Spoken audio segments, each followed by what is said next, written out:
Sri Ram Mahaprabhu Namo. Jai Jagadish Hari Jannavrati Padanari. Jai Jagadish Hari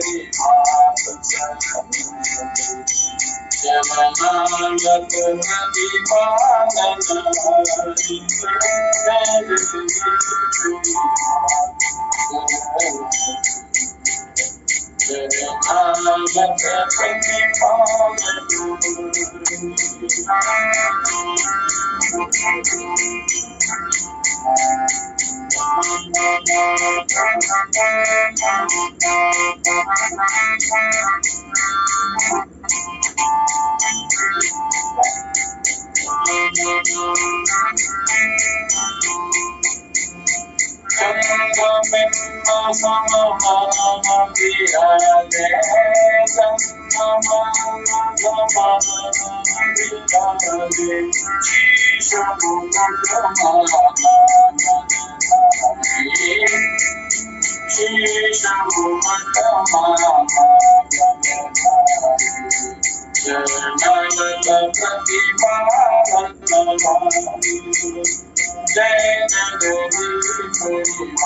Padanari.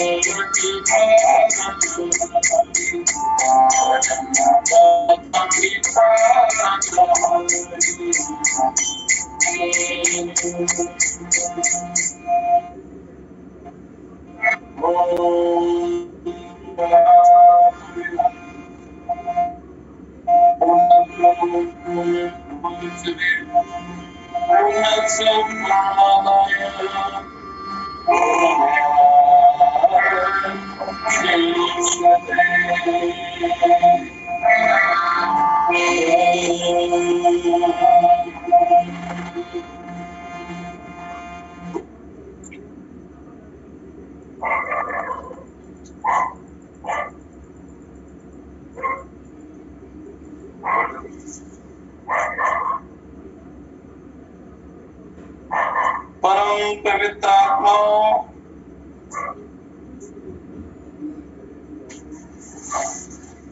काम, क्रोध, लोभ, मोह, अहंकार, राग, द्वेष, पर चर्चा, पर निंदा, पर चुगली, ये सभी पतनकारी।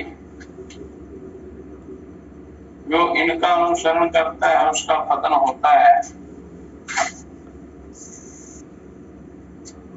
लालच की अंतिम परिणति, अंतिम परिणति क्या होती है? एक तांत्रिक ने आकाश से स्वर्ण वर्षा कराने की सिद्धि प्राप्ति कर ली। कई प्रकार की सिद्धियां होती हैं।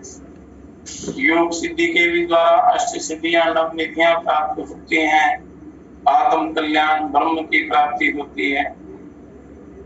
कुछ ऐसी सिद्धियां होती हैं जिससे भौतिक पदार्थों की प्राप्ति होती है।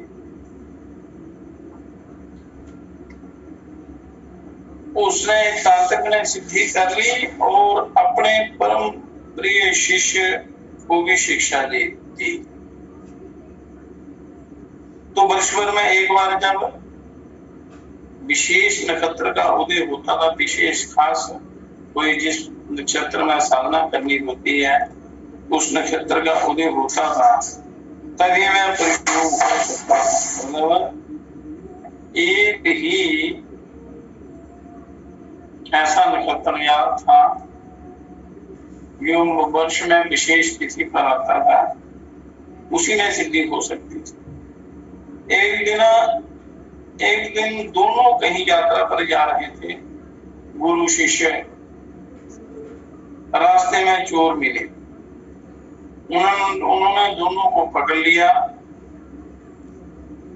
तो वृद्ध को छोड़ दिया, कहीं से 1000 मुद्रा संग्रह करके लावे, तब उसको को छोड़ा जाए उन चोरों।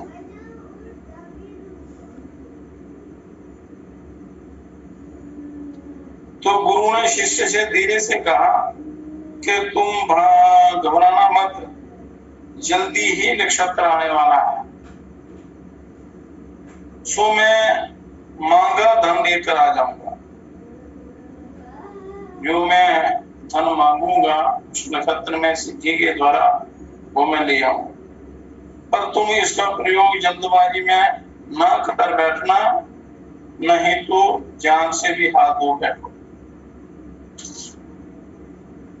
बोले काम, क्रोध, लोभ ये पतन के दरवाजे हैं बहुत बड़े।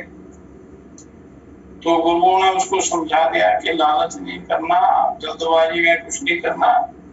जो मैं धन लाऊंगा इनको देख के आपको छुड़ा के ले जाऊं। दूसरे दिन ही वह नक्षत्र उदय हो गया।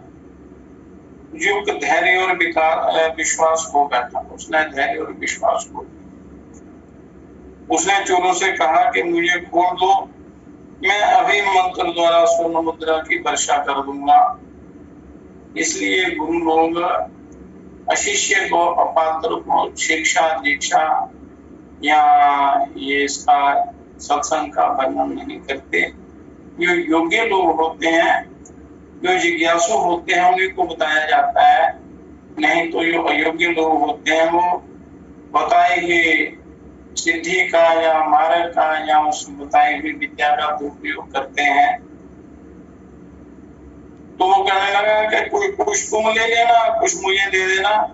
चोर सहमत हो गए, उसे खोल दिया। युग ने प्रयोग किया और सोना बरसने लगा, क्योंकि गुरुओं ने विद्या दी थी, पर गुरुओं ने जो समझाया था उसका पालन नहीं किया। उन सबको लेकर चोर चल दिए। जितने सोने की वर्षा हुई सारे चोर ले गए, उसको कुछ नहीं मिला। तो रास्ते में उन चोरों का एक और बड़ा दुर्दांत दाला आया, जो उन चोरों से भी बड़ा ज्यादा है। तो उससे सोना देखा तो छीनने पर उतारू हो गए। उसके पास सोना देखा तो छीनने पर उतारू हो गए। पिछले चोरों ने सब बात बता दी और उस युग से सोना बरसाने को कहा। तो चोर ने युग को पकड़ा, पर नक्षत्र निकल चुका था।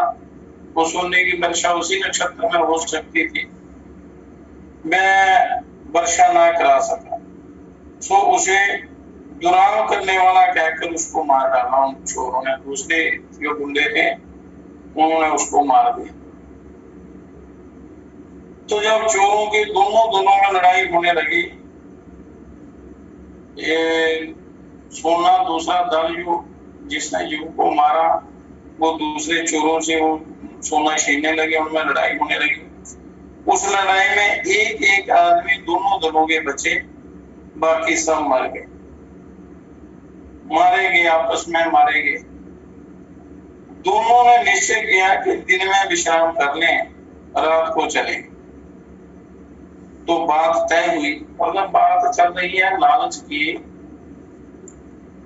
कि लालच जो है उसकी अंतिम परिणति क्या होती है। दोनों एक एक गांव से भोजन और शराब लेने के, दोनों अपने सामान में जहर मिला रहा है। और जो उनमें भी लालच आ गया दोनों में, ये दोनों सोचने लगे, एक दूसरे को मारने की सोचने लगे कि मैं उसको मार दूंगा तो सारा सोना मुझे मिल जाएगा। दोनों जहर मिला रहा है और उसे खाने पर दोनों मर गए। एक दूसरे के लिए लाए थे, दोनों ने खाना खाया, दोनों मर गए। तो बूढ़ा तांत्रिक 1000 रुपया लेकर वापस लौटा तो देखा सभी मरे पड़े।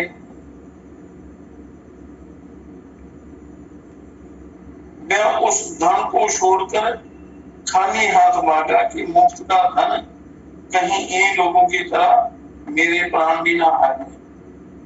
मतलब लालच से वो युग को भी मारा गया, चोरों के दल भी मारे गए, सब मारे गए। तो अहंता जन्य विदेशना से जो दुर्गति इन सभी की हुई, अहंता जन्य, अहंकार जन्य विशेषता, वित्तेषणा जो थी धन की इच्छा, मतलब गलत लालच से इन सब की दुर्गति हुई। उसे समझदार मनुष्य भली भांति सामित्य व परिश्रम की कमाई को ही महत्व देते हैं। कहने का तात्पर्य ये है कि शरीर में जो कल रोगों का प्रकरण चल रहा था कि रोग क्यों होते हैं, ये काम, क्रोध, लोभ, मोह, ये जितने भी विकार हैं, इनके वशीभूत होने पर ये रोगों का रूप धारण करके आते हैं। इनके वश में होकर जो मनुष्य कर्म करता है उसकी उन कर्मों को भोगना पड़ता है, उनसे दुर्गति होती है। तो ये सब पतन के रास्ते हैं। तो इसलिए मनुष्य को जो भली भांति इस रहस्य को समझते हैं वह परिश्रम की कमाई को ही महत्व देते हैं, क्योंकि कमाई का भी आपके मन पर असर पड़ता है, आपकी साधना पर असर पड़ता है। सारे दोष इकट्ठे होते हैं तो वो महामारी बन जाती है, भयंकर नुकसान होता है, बड़ा पतन होता है। जो है उसी में संतोष करना बुद्धिमता है और साधना करनी। धन उतना ही चाहिए जितनी जरूरत है, उसी में संतोष रखना।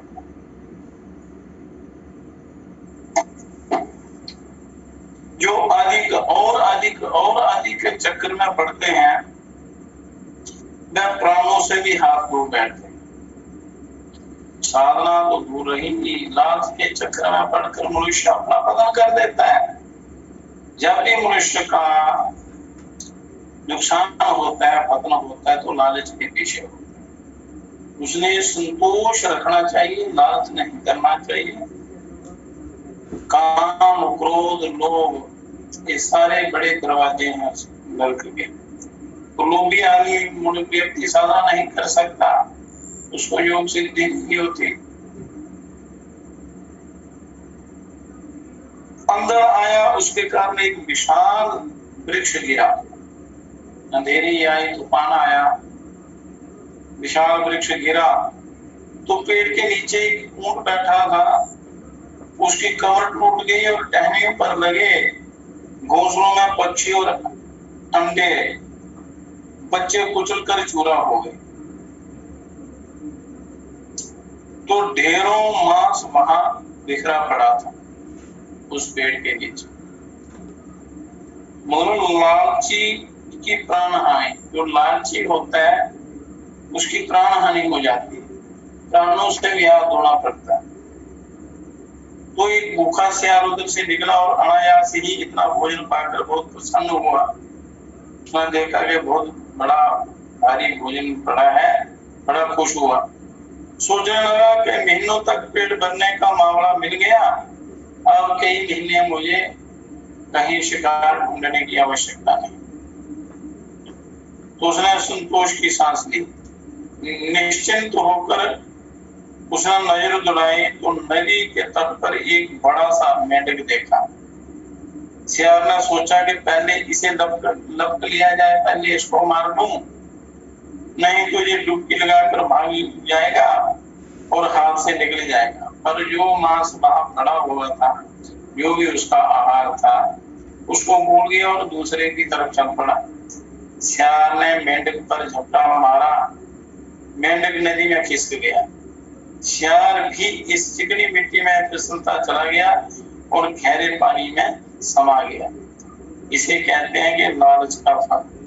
क्योंकि जो खाना उसके पास था उससे संतोष नहीं हुआ और कहीं नजर पड़ गई, उसने सोचा पहले उसको खा लेता हूँ तो और ज्यादा बढ़ जाएगा मेरा, कुछ दिन और हो जाएगा, ये खाना एक महीना और बढ़ जाएगा। पर उस लालच की वजह से वो भी मेंढक भी नहीं मिला और खुद भी उस जाल में फंस गया और मर गया। तो ये लालच का फल होता है। इसलिए लालच का त्याग करना है, किसी भी प्रकार के लालच का। लालच से ही मनुष्य डूबता है, उसका पतन होता है। तो इसलिए काम, क्रोध, लोभ, मोह पर लगाम लगानी चाहिए, तो फिर आप साधना के योग्य बन जाएंगे। साधना के पथ पर चल पाए तो सत्य को समझना चाहिए। मनुष्य सत्य है, जो सत्य है उसका चाहिए। ये जीवन बहुत ही अनमोल है, बड़ा पवित्र है। कभी भी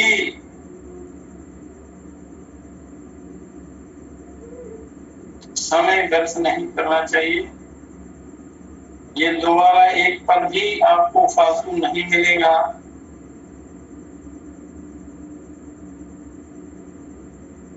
तो मनुष्य जन्म के इस रहस्य को समझना चाहिए, इसके सत्य को समझना है, जो इसका सही परमार्थ है, आपका है, सही लक्ष्य है। तो मनुष्य को अपने जीवन को बर्बाद नहीं करना चाहिए।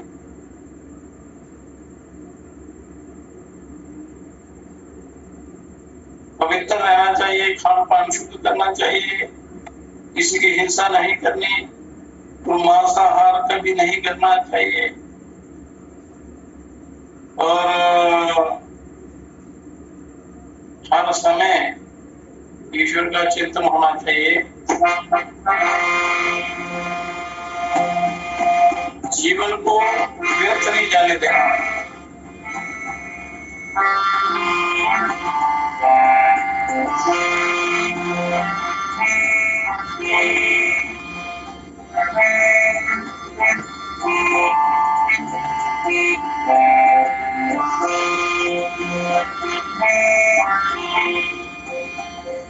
जीवन को प्रतिपाल करो, मनुष्य जीवन को प्रतिपाल करो,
मनुष्य जन्म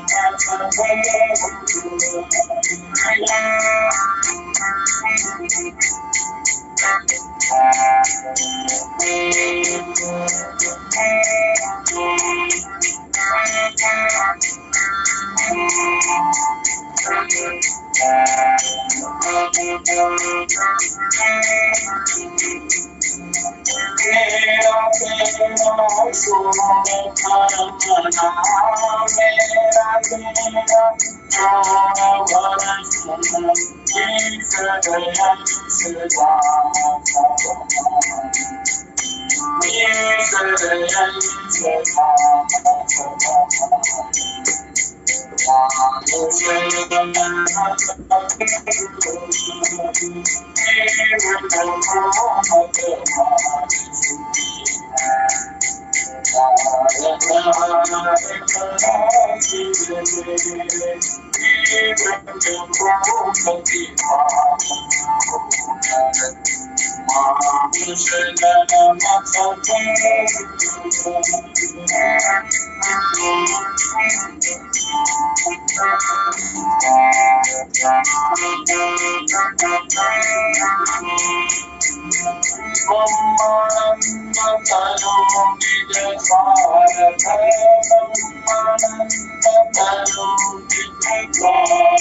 तो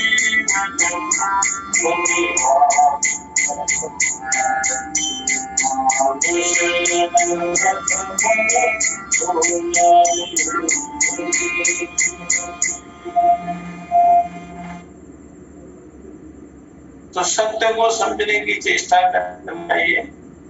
सत्य क्या है?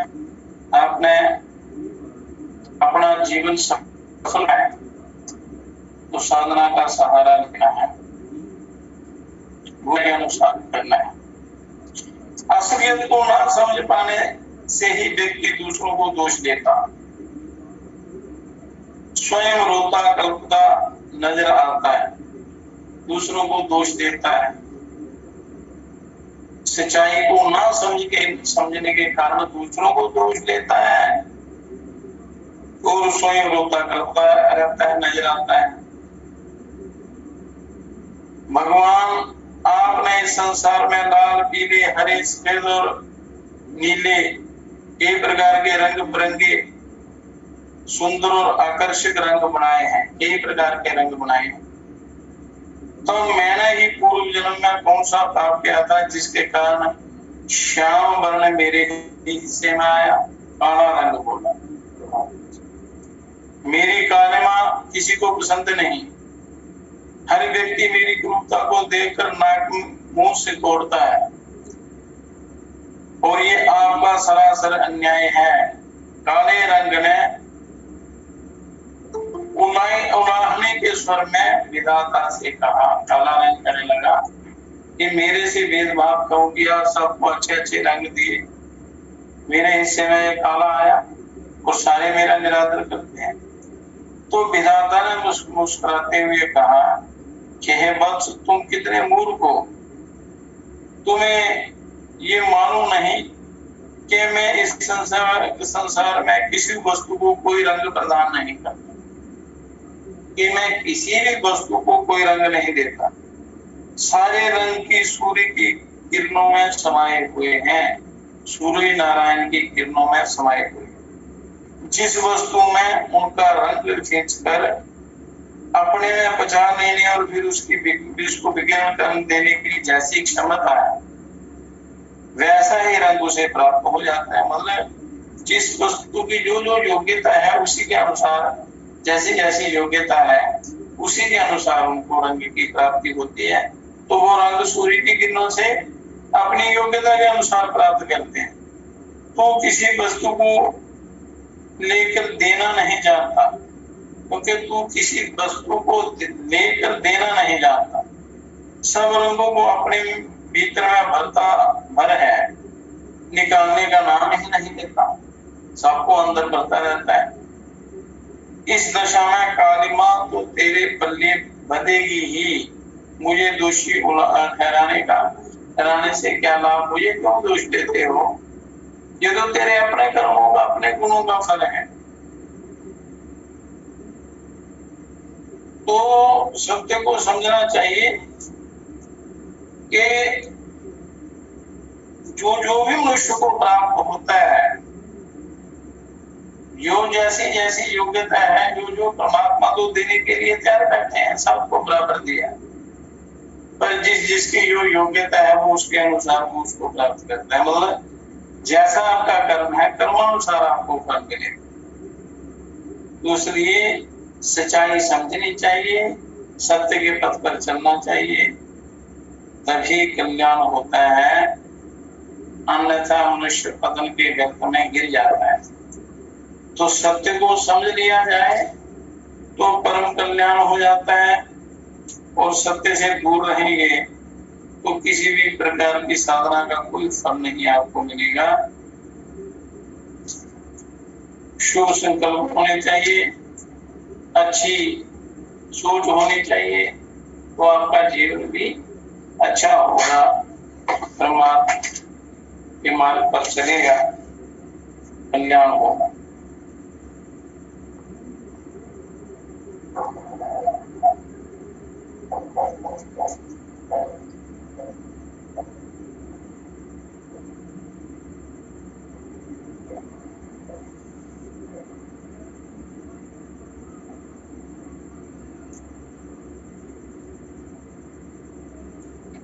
तो कारण शरीर शुद्धि के लिए योगिक षट कर्मों का वर्णन चल रहा था कि शरीर के अंदर 3 विकार होते हैं, वात, पित्त और कफ। इनके विकृत होने से शरीर में कई प्रकार के रोग हो जाते हैं। तो रोग ना हो और रोगों का शमन जल्दी हो, शीघ्र हो, तो उसके लिए योग में अनेक प्रकार की विधियां हैं। आपने पहले अपने विचार को बड़े दृढ़ बनाने हैं, शुद्ध पवित्र। इतना पवित्र जन्म, परम पवित्र अमूल्य जन्म आपको मिला है, तो समय का सदुपयोग करना चाहिए। अपना कल्याण कैसे हो, ये विचार अपने मन में लाने चाहिए और उसको साधना में परिवर्तित करना चाहिए अपने विचार जो हैं। तो षट कर्मों के नाम क्या है, पहले इसी प्रकार जान लें। धोती, बस्ती, नेति, नौली, कपाल भाती और त्राटक। ये शरीर शुद्धि के लिए 6 कर्म हैं। इनको षट कर्म कहा जाता है। तो गज करने का भी वर्णन है, वो धोती के ही अंतर्गत आता है, जल धोती कहते हैं उसको।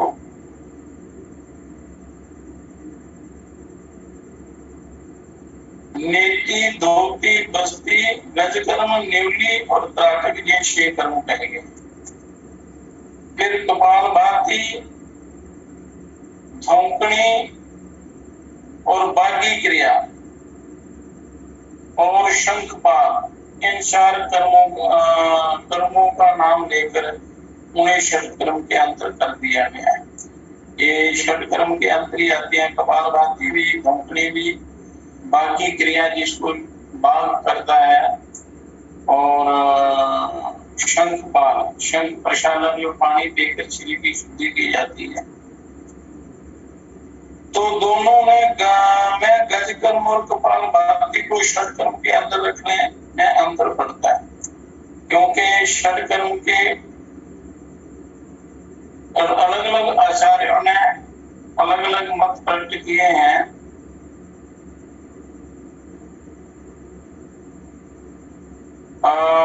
शंखपाल भी धोती के अंतर्गत आता है, तो शब्दों का हेर फेर है, इन चक्रों में नहीं पड़ना है।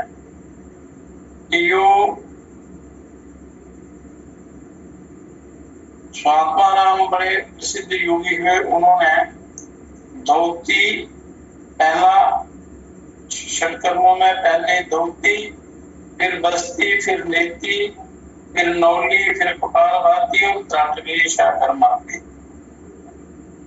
अब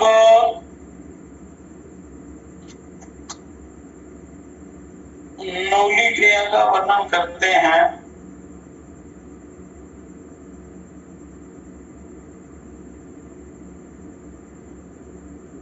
अमंदा भक्त वेगेनम दुंदुम सभ्यता नाकाशो भाम्यो देशा नौली सिद्धे प्रमुच्यते। के कंधों को नवाए हुए अत्यंत वेग के साथ जल भ्रमर के समान अपने पेट को दक्षिण और वाम भागों में भ्रमाने को सिद्धों ने नौली कर्म कहा है। कि खड़े होकर दोनों हाथ घुटनों पर रखने हैं, श्वास को बाहर निकाल के पेट को पीछे ले जाना है, श्वास को बाहर ही रोकना है, तो पेट को हल्का सा आगे करके दाएं बाएं हाथ पर वजन डालना है, अपना जोर देना है। जो जिस तरफ आप जोर देंगे, एक हाथ को ढीला छोड़ना है और दूसरे पर वजन डालना है और पेट को उसी तरफ घुमाना है। जैसे दाएं पर अगर आप बाएं को ढीला छोड़ते हैं तो बाएं तरफ से पेट को दाएं तरफ घुमाना है, फिर दाहिने को ढीला छोड़ना, बाएं को बाएं पर वजन डालना है, जोर देना है थोड़ा सा, और पेट को बाएं तरफ घुमाना है। ऐसे दाएं बाएं इसको घुमाते रहना है। तो इससे इसकी सिद्धि, नवली की सिद्धि होती है। उसे उड्डयन बंद का अभ्यास करना है। पहले खड़े होकर श्वास को बाहर निकाल के आगे झुककर थोड़ा दोनों हाथों को घुटनों पर रखना और श्वास को बाहर निकाल कर पेट को पीछे ले जाना, फिर पेट को ढीला छोड़कर श्वास बाहर ही रोके रखना और पेट को दाएं बाएं तरफ घुमाना। जिस तरफ पेट घुमाना तो उस तरफ के उसी तरफ आपने थोड़ा जोर देना है और दाएं हाथ को ढीला छोड़ना, फिर दाएं से बाएं तरफ घुमाना, तो दाएं को ढीला छोड़ना और बाएं तरफ पेट को घुमाना। ऐसे दाएं बाएं इसको चलाने का अभ्यास करना। तो सबसे पहले 10-15 दिन आपने उड्डयन बंद ही सीखना है। पहले श्वास को बाहर निकाल कर पेट को पीठ पीछे लगाने का की कोशिश करनी है। तो प्रयत्न करना उसको पीठ पीछे लगाने का, और पीठ पीछे लगा के रखना, थोड़ा पीठ के साथ के रखना। श्वास बाहर निकाल कर पेट को पीछे लगा देना, पीछे खींचना, पीठ के साथ पेट जो है लग जाए। और इससे थोड़े दिनों में ये मध्य नवली जो है पेट बीच में इकट्ठा होना शुरू हो जाएगा। फिर इसको दाएं बाएं घुमाने की कोशिश करनी, मेरी नवली क्रिया आपकी सिद्ध हो जाएगी। तो इससे अनेक प्रकार के नाम है नवली क्रिया के। बैठकर भी कर सकते हैं नवली क्रिया। कंधों को नवाए हुए अत्यंत वेग के साथ जल भ्रमर के समान अपने पेट को दक्षिण वाम भागों में घुमाना, दाएं बाएं, इसको नवली क्रम कहते हैं। तो पद्मासन, सिद्धासन या उत्कटासन लगाकर जब शौच, स्नान, प्रातः, संध्या आदि से निवृत्त हो गए हों और पेट साफ तथा हल्का हो गया हो, खाली पेट करना है इसको। कभी भी खाना खाकर ये नवली क्रिया नहीं करनी है, प्रातः काल ही इसको करना है। तब रेचक कर वायु को बाहर निकाल के बाहर ही रोक देना और बिना देह हिलाए केवल मनोबल से पेट को दाएं बाएं घुमाने की कोशिश करनी। तो और दाएं बाएं चलाना सोचे और तदनुकूल प्रयास करे, उसके अनुसार प्रयास करें। दाएं हाथ पर जोर डालेंगे तो समझना कि पेट दाएं तरफ जा रहा है, बाएं पर डालेंगे तो बाएं तरफ जा रहा है। इस प्रकार मानसिक भी आपने सोचना है और अभ्यास भी करना है। तो इसी प्रकार सायं प्रात स्वेद आने पर्यंत मतलब पसीना आने पर्यंत प्रतिदिन अभ्यास करते करते पेट की स्थूलता जाती रहती है। पेट का जो मोटापा है या भारीपन है, भरा हुआ पेट है, तो उसका मोटापा खत्म हो जाता है, पेट साफ हो जाता है, सूक्ष्मता आ जाती है, स्थूलता चली जाती है। तदनंतर में ये सोचना चाहिए कि दोनों कुक्षियां दब गई हैं और बीच में दोनों ओर से दो नल जुड़कर मूलाधार से हृदय तक गोलाकर खंबा खड़ा हो गया है। वो क्या अभ्यास करते दोनों नलियां मध्य नली मतलब पेट के मध्य में वो इकट्ठी हो जाएंगी, मूलाधार से लेकर ऊपर तक हृदय तक। तो यही खंबा उस जब बंध जाए, जब पक्का हो जाए, तब नौली घुमाना सुगम हो जाती है, नौली आसान हो जाती है। पर इसको कोई सही साधक ही कर सकते हैं। तो मनोबल और प्रयास पूर्वक अभ्यास करने से दाएं बाएं ये नौली घूमने लगती है। अभ्यास करते करते करते 3-4 महीने में, 5-6 महीने में ये नौली सिद्ध हो जाती है। तो इससे पेट के समस्त विकार दूर होते हैं। इसी को चलाने में छाती के समीप, कंठ पर और ललाट पर भी नाड़ियों का धुंध मालूम पड़ता है, उन पर असर पड़ता है इनका। एक बार न्यूली चल जाने पर चलती रहती है। एक बार अगर न्यूली चल जाए फिर वो चलती रहती है, फिर वो बंद नहीं होती। तो उसका अभ्यास चलता रहता है, बढ़ता रहता है। तो पहले पैर चलाने के समय दस्त ढीला होता है, घबराना नहीं चाहिए। जिसका पेट हल्का है तथा जो प्रयास पूर्वक अभ्यास करता है उसको 1 महीने के भीतर ही न्यूली सिद्ध हो जाती है। जो पतला रहती है और जिसका पेट बिल्कुल नरम है और उसमें मोटापा नहीं है, तो अगर वो अभ्यास करता है तो महीने के अंदर ही उसकी न्यूली चलना शुरू हो जाती है। नहीं तो ये 6 महीने में सिद्ध की जाती है। इस क्रिया का आरंभ करने से पहले पश्चिमोत्तानासन और मयूरासन, ये भी बताएंगे आपको। पश्चिमोत्तानासन भी और मयूरासन भी का थोड़ा अभ्यास करना चाहिए, तो ये नौली क्रिया बड़ी जल्दी से हो जाती है। तो कल आपको पश्चिमोत्तानासन और मयूरासन ये सब बताएंगे। जब तक आप पीठ के अवयवों से भली भांति अलग ना हो जाए तब तक हाथ उठाने की क्रिया सावधानी के साथ करनी चाहिए। वो उद्यान बंद लगाते रहना चाहिए, अथवा तांते निर्मल हो जाएंगे। और किसी कई बार गलत क्रिया करने से रोग भी हो जाते हैं। तो इस क्रिया को शांति पूर्वक करना है, अच्छी प्रकार पहले समझ लेना है इसको, उसके बाद करेंगे तो ये नौली क्रिया जो है ये शरीर को स्वस्थ रखने में बड़ी सहायता करती है। कभी पेट खराब नहीं होता, हरी व्याधि बीमारियां नहीं लगती। तो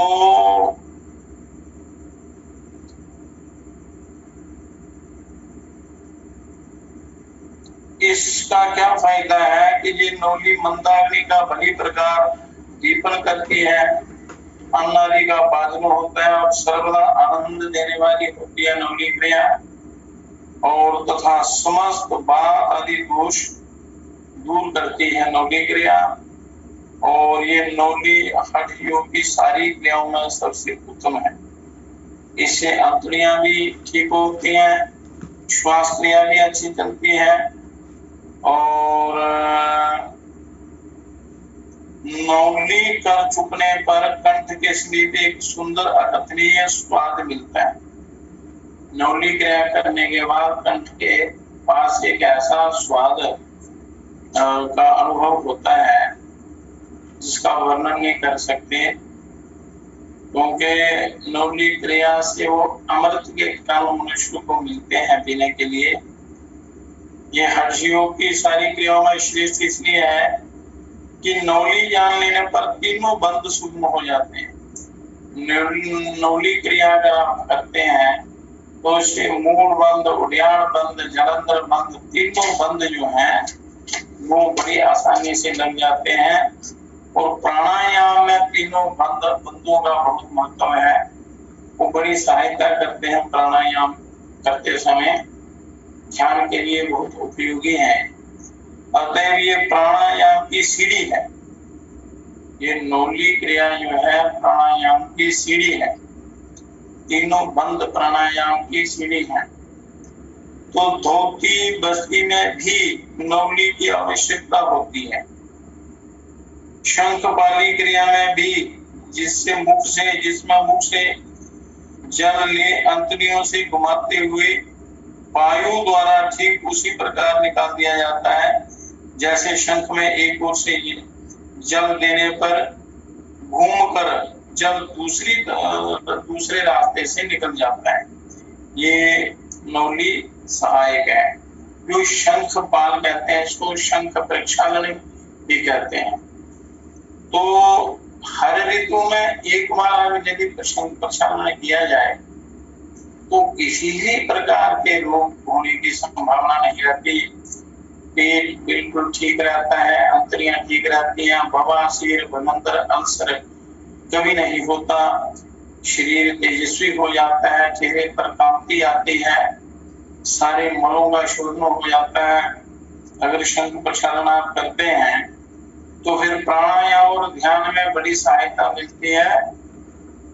अगर एक वर्ष में कोई साधना सिद्ध होनी हो तो शंख प्रक्षालन, गज करनी आदि करने के बाद शुद्धि हो जाती है और साधना जल्दी सफल होती है।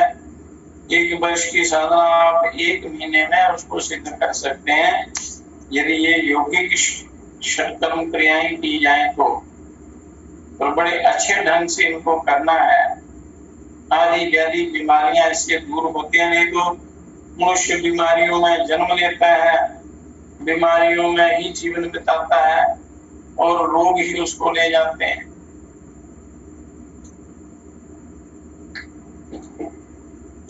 और मनुष्य की दुर्गति होती है, आवागमन के चक्कर में पड़ जाता है। तो ये इतना दिव्य शरीर दिया है, इसको शुद्धि, इसको पवित्र बनाने के तरीके भी दिए हैं, युक्तियां दिए हैं, तो उनको अपनाना चाहिए अपने जीवन में। व्यर्थ की बातों को छोड़कर जो समय मनुष्य व्यर्थ के कामों में जाया करते हैं, बहुत जाया करते हैं, अपने जीवन की बर्बादी करते हैं, वो नहीं करनी चाहिए। इसके बाद नौली के बाद नौली और शंख प्रक्षालन, इसके बाद आती है बस्ती क्रम। बस्ती जो है ये मूलाधार के इसमें अगर जो शंख प्रक्षालन करते हैं उनको बस्ती की भी आवश्यकता इतनी नहीं रहती, पर तो कोई विशेष हो गया हो तो उनके लिए बहुत सहायक है ये बस्ती कर्म। निरोग व्यक्ति करता रहे तो उसको कभी कोई रोग होता ही नहीं। तो बस्ती कर्म मूलाधार चक्र जो है उसके पास है, बस्ती स्थान रंग लाल है और इसके देवता गणेश हैं, हर चक्र के देवता हैं।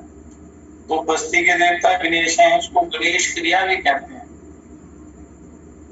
तो बस्ती को साफ करने वाले कर्म को बस्ती कर्म कहते हैं। योग में बस्ती त्रिफला और चीते की शाल के रस से बनी गोली देकर अपान वायु को वश में करने को कहा है। फिर बस्ती कर्म का अभ्यास करना चाहिए। मतलब त्रिफला पुराना गुड़ बड़ा ही गुणकारी होता है, पेट के समस्त रोगों को दूर करता है। पुराना देसी गुड़, पुराना गुड़, त्रिफला और चीते की शाख, चीता एक बूटी है, उस चीते के वृक्ष की शाख के रस से बनी गोली देकर अपान वायु को वश में करने को कहा है। अपान वायु को वश में इस औषधि से आप कर सकते हैं। अपान वायु को वश में करके फिर बस्ती कर्म करना है। तो बस्ती कर्म भी 2 प्रकार का होता है। बस्ती होती है जल, तो नौली सिद्ध होने पर हो जाए तो नौली कर्म द्वारा अपान वायु को ऊपर खींचकर पुनः मयूरासन से त्यागने को बस्ती कर्म कहते हैं। यो पवन बस्ती क्या है कि नौली क्रिया जब करते हैं तो उसके अभ्यास से वायु को अपान वायु को मूलाधार से खींचकर ऊपर चढ़ाना और थोड़ा रोकना, फिर उसके बाद मयूरासन करते हुए उस वायु को निकाल देना, उस मूलाधार से ही बाहर निकाल देना।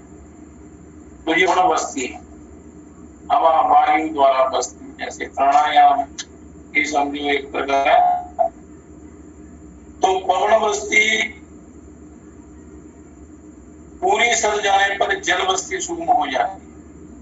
पहले पवन बस्ती करनी है अपने, अगर पवन बस्ती मतलब वायु के द्वारा जो बस्ती करनी है, वो करने के बाद जल बस्ती बड़ी आसानी से हो जाती है, क्योंकि जल को खींचने का कारण पवन ही होता है। अगर जल को आप अंदर खींचेंगे मूल द्वारा, मल द्वारा अंदर, तो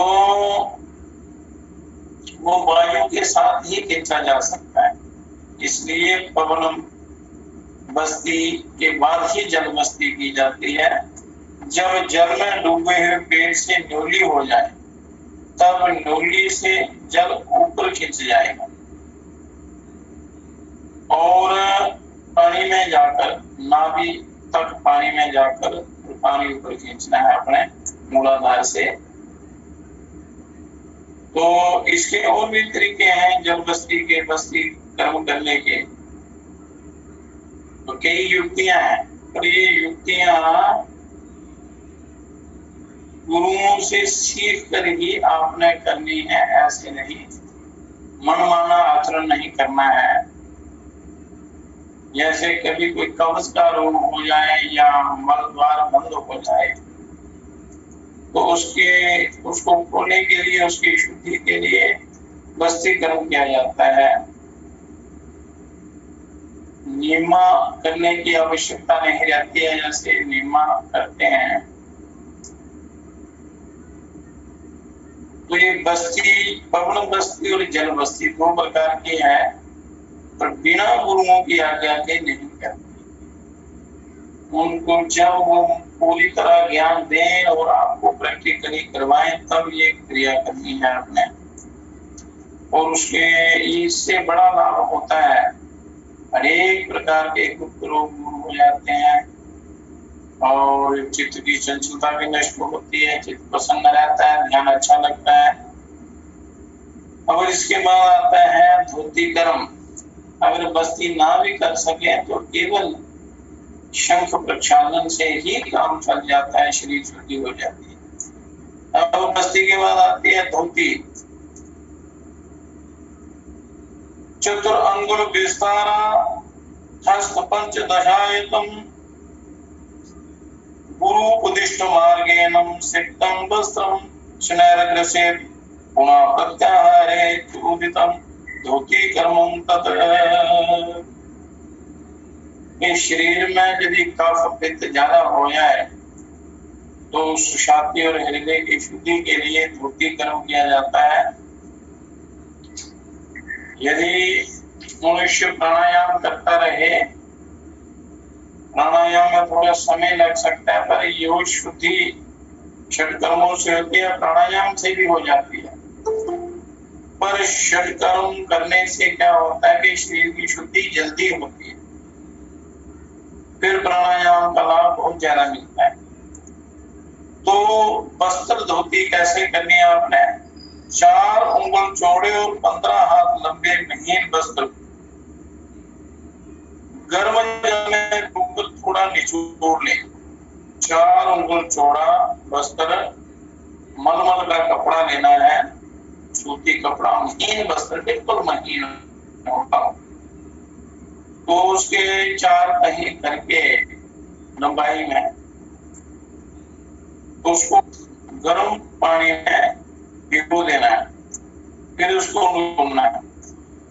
फिर कोई बता हुए से धीरे धीरे प्रतिदिन एक हाथ उत्तरोत्तर से निकलने का अभ्यास बढ़ाता जाए, मतलब निकलता जाए। एक हाथ आज निकली, फिर 2 हाथ दूसरे दिन निकले, फिर तीसरे दिन, मतलब जितने आप निकले जो भी खाएं उतनी बाहर निकाल के फिर दूसरे दिन दोबारा उसको खाने का अभ्यास करें। वैसे प्रतिदिन एक हाथ बढ़ाता जाए। 8-10 दिन में पूरी धोती निकलने का अभ्यास हो सकता है। पूरी धोती आप निकल सकते हैं। पूरी कोई 2 फुट धोती बाहर रखनी है ताकि वो पूरी धोती अंदर ना चली जाए, तो फिर भय रहता है नुकसान का। पर ये बिना गुरुओं के सानिध्य में बिना गुरुओं के सानिध्य के बिना नहीं करना चाहिए। उनके सानिध्य में, उनकी देख रेख में एक बार कर ले तो फिर इसका अभ्यास बड़ा आसान हो जाता है। करीब 1 हाथ कपड़ा बाहर रहने देना चाहिए। उनको जो वस्त्र प्राप्त रहे, ताकि हैं अगर बाहर रखेंगे तो वस्त्र अंदर चले जाएंगे तो मुश्किल हो जाती है। और दाढ़ों से उसको धोआ के फिर उसके बाद नौली कर्म करना है, पेट को दाएं बाएं घुमाना है। तो नौली सिद्ध होने के बाद ही धोती कर्म करना पेट करता है बाद, ताकि वो उससे जितना जमा हुआ मन है वो निकल जाता है शुद्धि। तो एक बार उसको पकड़ के दोनों दक्षिण बांकी करें, फिर धीरे धीरे बाहर निकालना शुरू कर दें। और यहाँ ये जान लेना आवश्यक है कि बस पीने से पहले पूरा जल पी लेना चाहिए, पानी पीना चाहिए। जैसे अल्ट्रासाउंड से पहले पानी पीते हैं तो भर के रखते हैं, इसी प्रकार धोती खाने से पहले, धोती क्रिया करने से पहले पेट भरा हुआ होना चाहिए पानी से। कपड़े के निकलने भी सुगमता होती है, कफ पित्त का उसमें सटना आसान हो जाता है, उस धोती के साथ कफ पित्त लग जाता है और कपड़े को बाहर निकालने में भी आसान होती है, सहायता होती है यदि पहले पानी पिया हो तो धोती को स्वच्छ रखना चाहिए, उसको धो के रखना चाहिए, नहीं तो उसमें संक्रमण होने का डर रहता है। और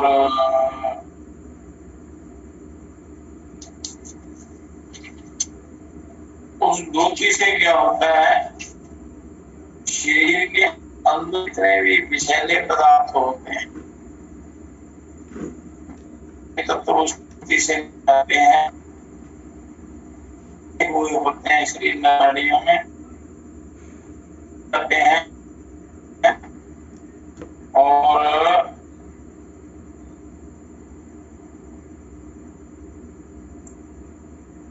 कैंसर आदि की संभावना नहीं रहती, परम शुद्धि हो जाती है। जब प्राणायाम करके ही आपका ध्यान शुरू हो जाएगा, क्योंकि इन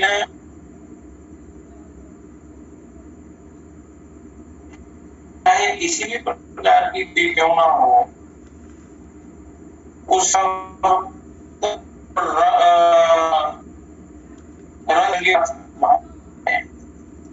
चाहे करेंगे पानी पी 2 लीटर कोसा गर्म पानी पी के बाहर लेंगे तो भी नीले रंग बिरंगे पदार्थ अंदर से निकलते हैं।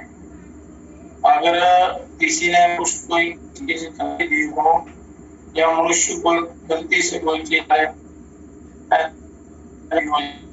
दोनों पानी गर्म करके गोली पिया होकर मुंह में पीछे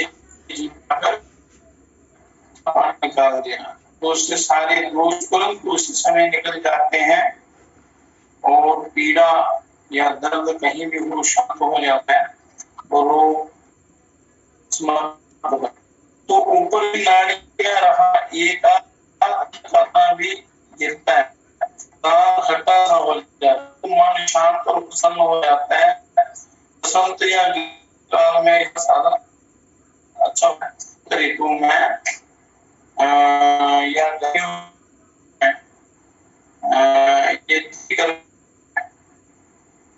ये अच्छे हो सकते में 2 बार अगर कर लिया जाए तो भी शरीर की शुद्धि हो जाती है।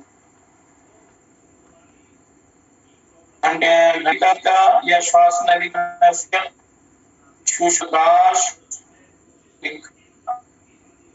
आवाज़ में गहनी रक्त पित्त मुंह से रक्त गिरना इत्यादि और तब क्रिया नहीं करनी चाहिए। ये जो होता है नहीं करनी है। इन ये नाम नहीं करनी है। उसके बाद आपकी नेति क्रिया, तो एक जल की आती है, आंखों के लिए, सिर के लिए, कानों के लिए बहुत ही अच्छी क्रिया है ये नेति क्रम। और ये योगी शब्द जो है गुरुओं की देख रेख में ही करना, एक लेने हैं फिर घर में करते और ठीक हो तो ये से रोग ठीक हो जाता, एक ही में हो जाता है, एक ही में होना हो जाता है। फिर साधना में बड़ी सहायता मिलती, प्राणायाम करने बड़ा आनंद आएगा, प्राणायाम जब होगा उन्हीं होगी, ध्यान अच्छा लगेगा और रहेगा जब शरीर है। नीति 2 प्रकार की होती है। जल नीति, पहले जल नीति करनी चाहिए, सूत्र नीति डायरेक्ट नहीं करनी चाहिए। पहले थोड़े दिन अभ्यास जल नीति का कर लेना चाहिए अच्छी प्रकार, 15-20 दिन पहले जल नीति करो रोजाना। के पश्चात जो शक्ति हो उसी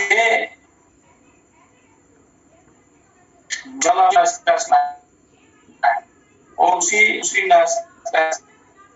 निकाल देना है, श्वास का हो उसी में अपना नाम है। वो इसमें है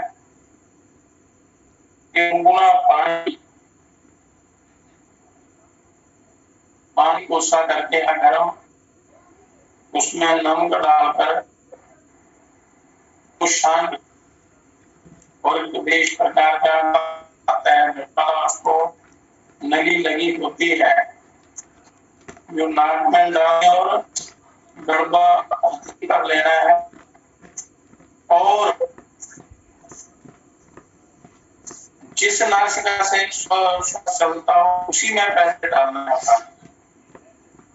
गड़बा एक ओर से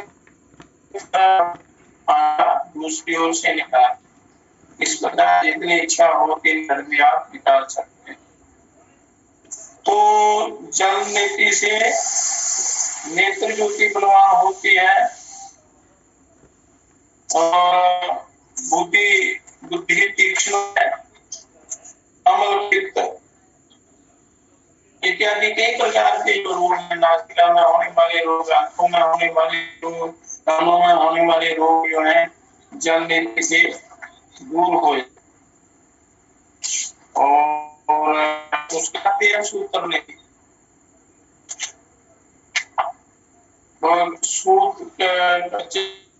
सूत्र की है सूत्र नीतियां और जल सूत्र नीति को गीला करके वो नासिका में लाते हैं, उससे उसको निकालते हैं, उसका थोड़ा घर्षण करके अंदर लगा होता है या जमा हुआ होता है, उसकी रगड़ से वो सारा निकल जाता है।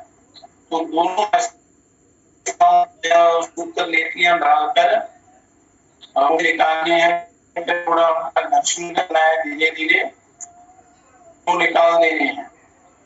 उसके बाद जल नीति पार कर ले तो इसे दृष्टि है, नाक की जो हड्डी बढ़ती है वो ठीक हो जाती है, नाक कान नाक के होने वाले जितने भी गले में जो इतने रोग होते हैं जब जल नीति से दूर हो जाते हैं। से होने वाले जितने भी रोग हैं वो भी दूर होते हैं। तो जल नीति, उत्तर नीति बहुत ज्यादा है और उसका भाती आती है, वो और त्राटक आता है। बाकी जो योगी शब्द है, ख्याल या शंख है, इसकी विधि को बताएंगे। तो बाकी क्रियाएं काल से 9 बजे से 6 बजे तक कथा करेंगे। लेट हो जाते हैं इसलिए 9 से 10 का टाइम है। फिर 2-4 दिन के बाद प्रातः काल का समय रखेंगे।